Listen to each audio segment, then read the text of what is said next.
오늘 이 아침 우리가 함께 묵상할 말씀은 요한복음 20장 1절에서 12절까지의 말씀입니다. 이 말씀 함께 읽고 오늘 우리에게 주시는 하나님의 말씀의 은혜를 함께 나누도록 하겠습니다.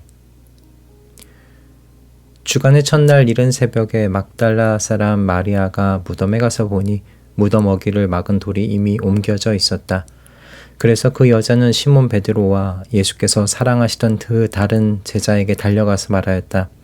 누가 주님을 무덤에서 가져갔습니다. 어디에 두었는지 모르겠습니다. 베드로와 그 다른 제자가 나와서 무덤으로 갔다.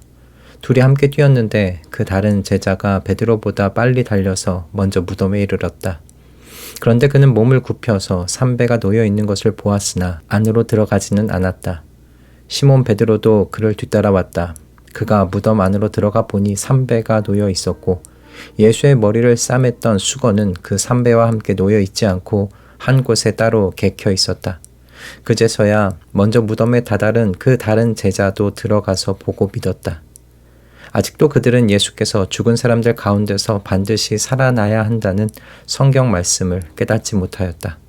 그래서 제자들은 자기들이 있던 곳으로 다시 돌아갔다. 그런데 마리아는 무덤 밖에 서서 울고 있었다. 울다가 몸을 굽혀서 무덤 속을 들여다보니 흰 옷을 입은 천사 둘이 앉아 있었다.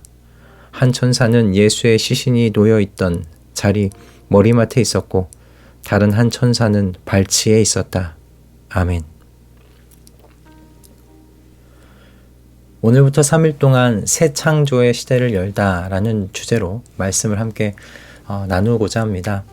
요한복음 20장 1절부터 18절까지 부활의 아침에 일어났던 일들을 통해서 우리가 현재 어떤 시대를 살아가고 있는지, 그리고 그 시대를 살아가고 있는 성도들에게 주어져 있는 특권들은 무엇인지 다시 한번 살펴보는 아침의 시간이 되었으면 좋겠습니다. 오늘 본문 1절 말씀은 부활의 아침으로 주간의 첫날이라는 표현으로 기록되어 있습니다. 이것은 여러분 단순한 날짜 표기는 아닙니다. 사도 요한이 의도적으로 이 표현을 통해서 신학적인 의미를 전달하려고 쓴 표현이라고 생각하시면 좋겠습니다. 여러분 창세기 1장의 시작을 잘 아실 텐데요. 그 태초에 하나님이 천지를 창조하시니라 이렇게 시작되어 있지요. 그리고 나서 이어지는 것이 창조에 대한 표현들인데 빛이 있으라 하시니 빛이 있었고 저녁이 되고 아침이 되니 이것이 첫째 날이니라 이렇게 되어 있지 않습니까? 창세기 첫째 날을 보시면 하나님이요 그 어둠 가운데서 빛을 창조하셨다고 되어 있어요. 그리고 오늘 요한복음 20장도 똑같은 구조로 시작하고 있습니다. 주간의 첫날 이른 새벽에 라고 되어 있습니다. 이른 새벽은 아직 어두울 때를 의미하잖아요. 그리고 이제 곧 해가 뜨고 빛이 들어와 만물을 환하게 비출 바로 그 시작의 때이지요. 이런 표현을 통해서 사도 요한이 말하고자 하는 메시지는 분명합니다. 예수님의 부활이 지금 새 창조의 시작이라는 메시지입니다. 첫 번째 창조에서 하나님께서 어둠 가운데 빛을 창조하셨다면 새 창조에서는 그리스도께서 사망의 어둠을 뚫으시고 부활의 빛이 되어 나오신 것, 이것을 전하고 싶은 것입니다. 이렇게 시작된 새로운 창조의 시대에 성도들에게는 새로운 특권들이 주어져 있습니다. 요한복음 20장 1절에서 18절에서 세 가지의 새로운 특권들이 무엇인지 보게 될 텐데요. 오늘은 그 첫 번째를 12절 말씀을 절로 해서 좀 살펴보고자 합니다. 오늘 본문을 보시면 이제 막달라 마리아가 빈 무덤 안을 살펴보는 장면이 나옵니다. 무덤 안을 살펴봤을 때 그녀의 눈에 들어온 것은 빈 공간이 아니었어요. 12절 말씀을 보시면 이렇게 되어 있습니다. 흰 옷을 입은 천사 둘이 앉아 있었다. 한 천사는 예수의 시신이 놓여 있던 자리 머리맡에 있었고 다른 한 천사는 발치에 있었다. 여러분은 이 장면을 보면서 왜 요한이 이렇게 세밀하게 묘사했을까라는 질문 혹시 가져본 적 있으십니까? 굳이 이렇게 자세히 쓸 필요는 없잖아요. 그런데 왜 이렇게 자세히 썼을까라는 것이죠. 그런데 이 묘사를 읽는 독자 중에서요, 이 구약 성경에 익숙한 유대인 독자들이라면 아마 즉각적으로 한 이미지를 떠올릴 수 있었을 겁니다. 바로 성전 안 지성소의 속죄소입니다. 출애굽기 25장을 보시면 모세가 하나님께 지시를 받아서 언약궤 위에 속죄소 양쪽 끝에 두 그룹, 그러니까 두 천사를 만들었던 것을 여러분 기억하실 겁니다. 이 두 천사는 날개를 펴고 속죄소를 덮으며 어떻게 앉아 있는가 서로 마주보고 있도록 되어 있습니다. 그리고 하나님께서는 이 두 그룹 사이에서 이스라엘에게 말씀하셨다라고 기록되어 있죠. 그런데 여러분들도 아시듯이 이 지성소에는 아무나 들어갈 수가 없었습니다. 1년에 단 한 번 대속죄일에 대제사장 한 사람만이 희생제물의 피를 가지고 들어갈 수 있었죠.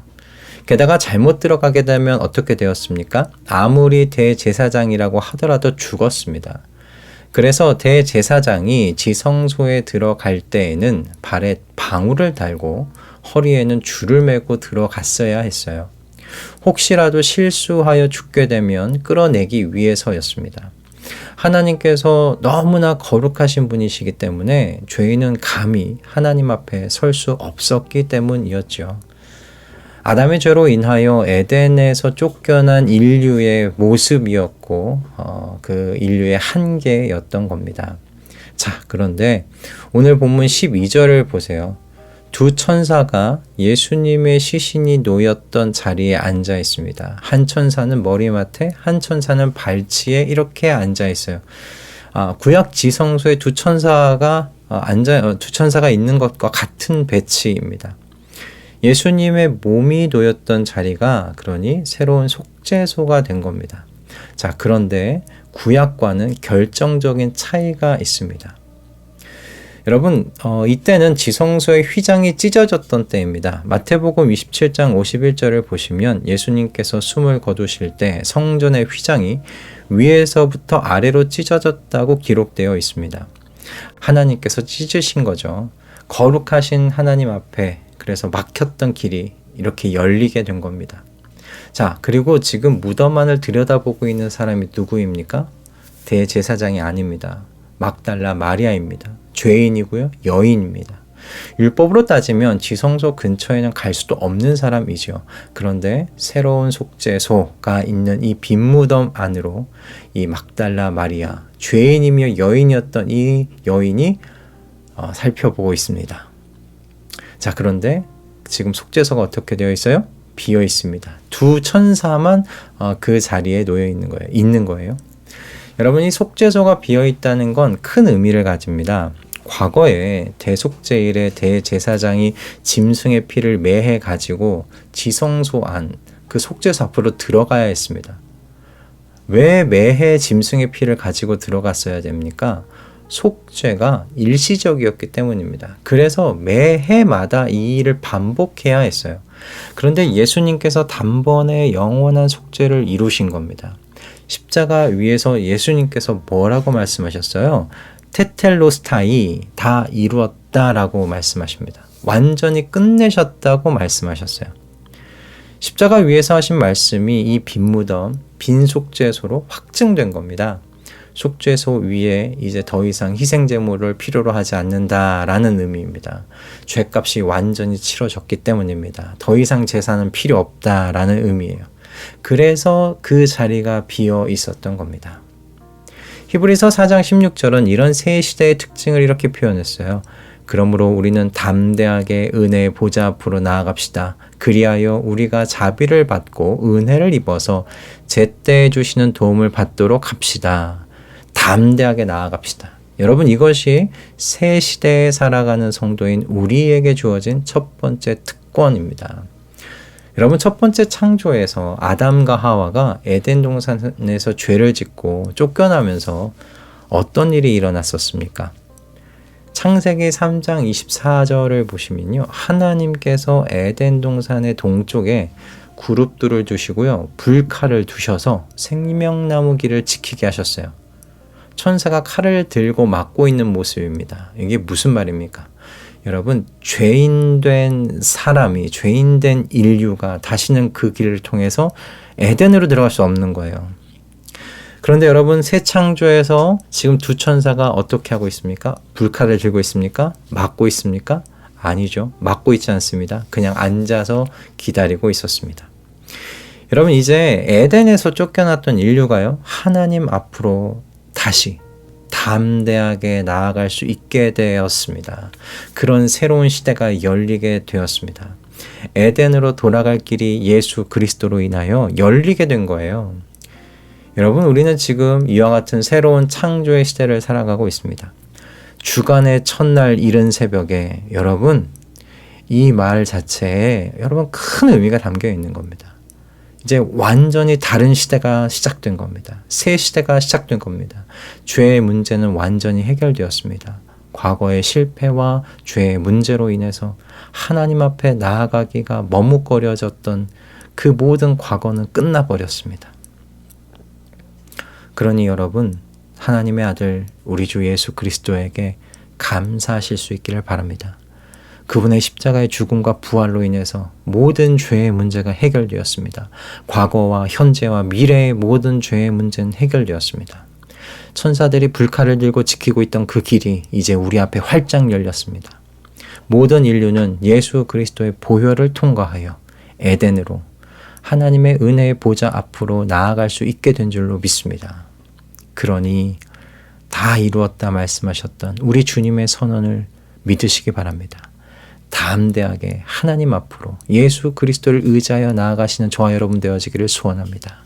우리는 자격이 없지만 예수님께서 주신 그 의의 옷을 입고서 하나님께서 기다리고 계시는 은혜의 보좌 앞으로 나아가는 우리 모든 말씀동행 가족분들 다 되실 수 있기를 주님의 이름으로 축복합니다. 우리에게 주어진 특권을 놓치지 마시고 풍성하게 사용하고 누리시는 이 새해가 되시기를 주님의 이름으로 축복합니다. 할렐루야. 기도하겠습니다. 주님, 주간의 첫날로 시작된 새 창조의 시대를 살아가게 해주셔서 감사합니다. 새로운 창조의 시대가 열렸습니다. 이 시대에 우리가 가진 특권은 더 이상 죄의 무게에 눌리며 하나님 앞에 나아가지 못하고 주변을 서성이지 않게 되었다는 것인 줄을 오늘 이 말씀을 통해서 다시금 깨닫습니다. 새롭게 창조된 자로서 예수님의 손을 붙잡고 담대하게 은혜의 보좌 앞으로 나아가는 우리 모든 가족들 다 될 수 있도록 주님 역사하여 주시옵소서. 예수 그리스도의 이름으로 기도드립니다. 아멘.